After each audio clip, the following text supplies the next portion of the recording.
I know we've used this metaphor a lot in the past, that language learning is a marathon, and because it is a long process. But one of the things that I wanted to mention tonight is I was reading this book called Irresistible, and it started talking about behavioral.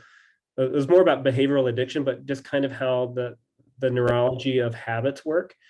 And they were talking about this patient that had Parkinson's, um, and he couldn't walk. All he could do was shuffle. And one day he got out of bed and he had a pair of shoes. His slippers were on the floor, and he told himself, "You know what? I think I can get my feet over those slippers." And so he picked up his foot and he got it over the slippers. That was a small win. Felt pretty good. So he started throwing random stuff on the ground around the house, and he would just step over it. Like, oh man, that felt really good. I think I can do more. And so then he would throw his cane on the ground and he would step over the cane. And then he looked at the handle and he's like, you know what? I can flip this upside down and I can walk over the handle as a little hurdle.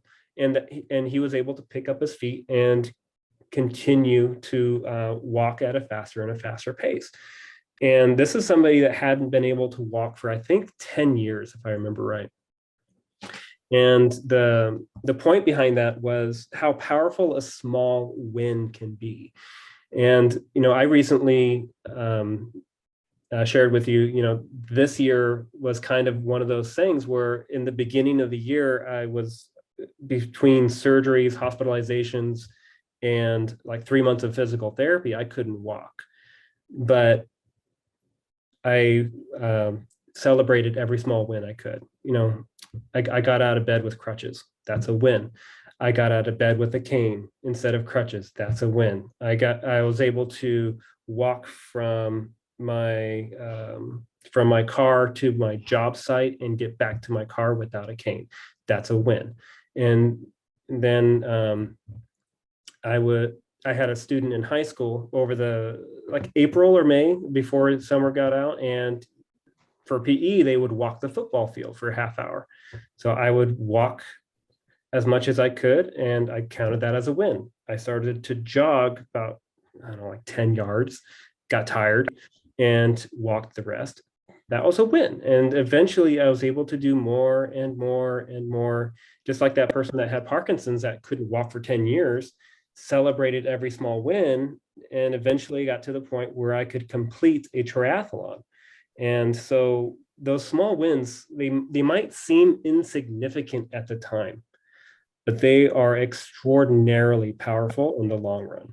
And so one of the things to help you keep going is pause and celebrate the small wins.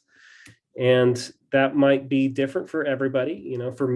For me, it was a physical thing, right? I can walk 10 meters and now I can walk 100 meters. And for learning a language, it's kind of hard to measure. But if you feel like you did really good in that conversation, right? Maybe maybe you're just learning and you understood 10% of the conversation rather than 0%. That's a win.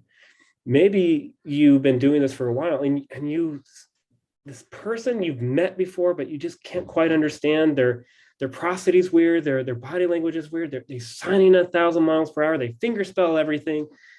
And I finally understood something. That's a win, and so we kind of need to take a moment and really celebrate every small win we can, because that can be a powerful motivator to help us keep going in the long run and eventually finish that marathon, right?